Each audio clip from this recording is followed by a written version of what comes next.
मंत्री होटलों में रहे, कार्यकर्ता मुंह दिखाई में व्यस्त रहे, इसीलिए अंता में बीजेपी की हार हुई।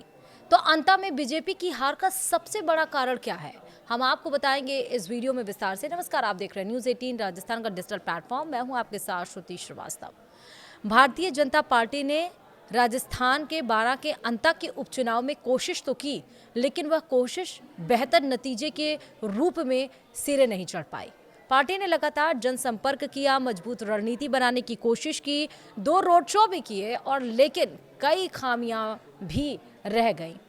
पार्टी की रणनीति पर खामियां भारी पड़ी और इन खामियों का नतीजा यह रहा कि सत्ताधारी पार्टी अंता के उपचुनाव में दूसरे नंबर के लिए संघर्ष करती दिखी। भारतीय जनता पार्टी ने अंता के उपचुनाव में मुख्यमंत्री भजनलाल शर्मा और पूर्व मुख्यमंत्री वसुंधरा राजे के 2 रोड शो कराए गए।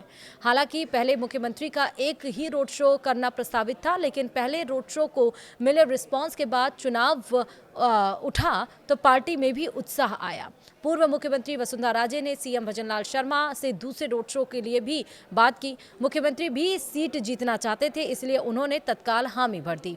बीजेपी ने पहला रोड शो प्रमोद जैन भाया के गढ़ मांगरोल में किया। दूसरा रोड शो अंता में चुनाव प्रचार के आखिरी दिन हुआ। पहले रोड शो में गाड़ी पर मुख्यमंत्री भजनलाल शर्मा और पूर्व मुख्यमंत्री वसुंधरा राजे दोनों ने मोरपाल सुमन के हाथ थाम लिए, लेकिन जनता ने सुमन का साथ नहीं दिया। दूसरे रोड शो में बीजेपी के प्रदेश के अध्यक्ष मदन राठौर भी मुख्यमंत्री और पूर्व मुख्यमंत्री के साथ मोरपाल के रथ पर सवार थे। इससे पहले मदन राठौर ने चुनावी दौरा भी किया, अलग अलग जगह जनसंपर्क भी किया और कार्यकर्ताओं को एकजुट होकर फील्ड में जाने के बीजेपी ने चुनाव में रणनीति की जिम्मेदारी 5 बार के सांसद दुष्यंत सिंह के साथ अनुभवी नेता और संसदीय कार्य मंत्री जोगाराम पटेल को भी सौंपी।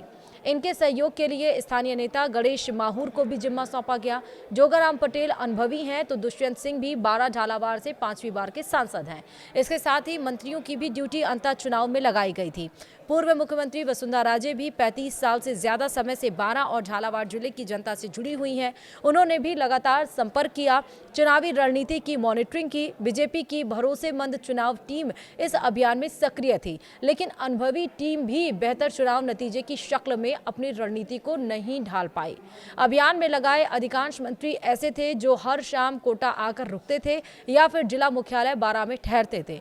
टीम में जिम्मेदार लोग सुबह से चुनाव रणनीति के क्रियान्वयन में लगते थे, लेकिन कुछ चेहरे ऐसे भी रहे जो सुबह 11 बजे तक अंता विधानसभा क्षेत्र में ही नहीं पहुंचते थे। कई मंत्रियों के चुनाव संपर्क के जारी कार्यक्रमों में तो सुबह 11 से 5 बजे तक के जनसंपर्क का जिक्र होता था।